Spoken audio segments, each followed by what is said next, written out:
They asked me to come talk to you about the vaccine, and whether you should get it or not. I know a lot of people are hesitant, and I fully understand it. This was record speed that they came up with this. The previous record was 4 years for a vaccine, and they did this in under a year. At least let me tell you why I got the vaccine, and a little bit. To do that, I have to tell you a little bit about the vaccine, and a little bit of biology, but not too much. Don't worry. Both the Moderna and Pfizer vaccines are what they call mRNA vaccines. It's called messenger RNA. So we all have 46 chromosomes. We get 23 from mom, 23 from dad, and those are DNA. The DNA is converted to messenger RNA in the nucleus, and the messenger RNA then goes to this factory in the cell called the endoplasmic reticulum. It's a big word, but it's the factory that turns the messenger RNA into proteins. And so this is actually an mRNA virus. So there's DNA viruses and mRNA viruses. These are mRNA viruses. And what the Moderna and Pfizer did is they took just the one protein from this virus. So what the virus does, it actually hijacks the machinery in the cell to make so the factories in the cell turn out the virus, because viruses can't replicate on their own. So what these Moderna and Pfizer did is they took one small protein, the spike protein from the coronavirus, and the spike is actually what gives it its name. So on this electron microscope, when you look at the virus, it has all these spikes that look like a crown, so coronavirus. And the spike is what binds to the receptor on the cells and allows the virus to come into the cell and then replicate.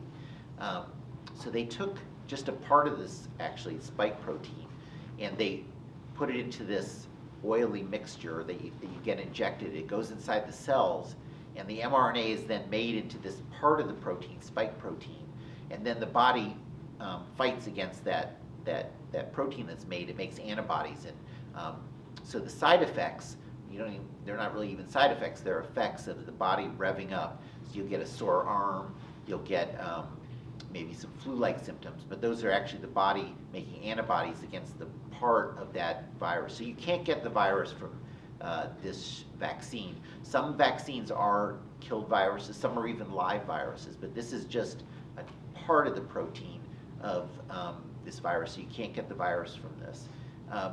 So one of the things that made me say, okay, I'm going to get this vaccine, is that anytime in medicine or in science, if you have two independent groups coming up with the exact same results, you can be a lot more sure that these are real results.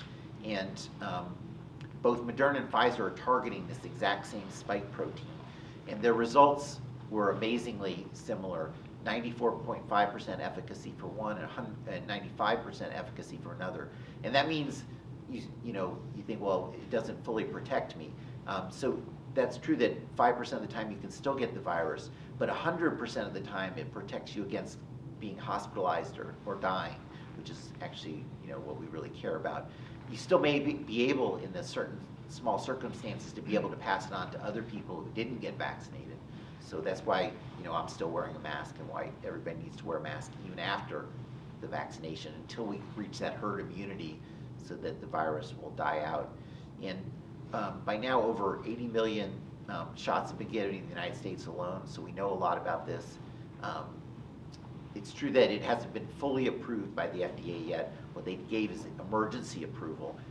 We expect, though, that once the experience, they'll give full approval in the next couple of months. And that's why the Army's not mandating it for everybody like other vaccines that they've done, because of this emergency approval as opposed to full approval.